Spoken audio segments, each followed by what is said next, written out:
breaking down, break up. Hello there, language enthusiasts. Today, we're diving deep into a common and versatile English phrase, break up. Let's find out what it means, how to use it, and some examples to get you started.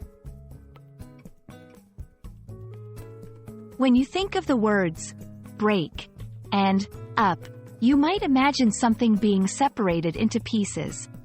That's the literal sense of the phrase. For example, if you break up a chocolate bar, you're dividing it into smaller pieces. One of the most common uses of break up is in the context of relationships. When a couple decides to end their romantic relationship, they are said to break up. Example, Jane and Robert decided to break up after 5 years of dating.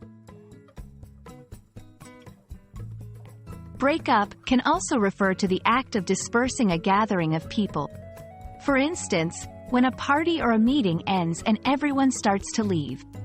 Example, the police arrived to break up the unauthorized gathering. In the context of communication, especially in broadcasting or phone calls, break up refers to a signal getting weak or interrupted. Example, you're breaking up. Can you move to an area with better reception? There are other contexts where break up is used, often forming idiomatic expressions.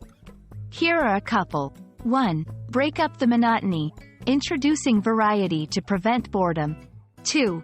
Break up one's day, to have a change or interruption at some point in one's day. And there you have it, the many nuances of the phrase, break up. English is filled with phrases that can mean different things in different contexts.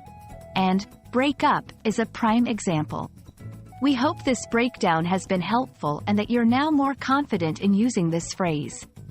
Keep practicing and stay curious.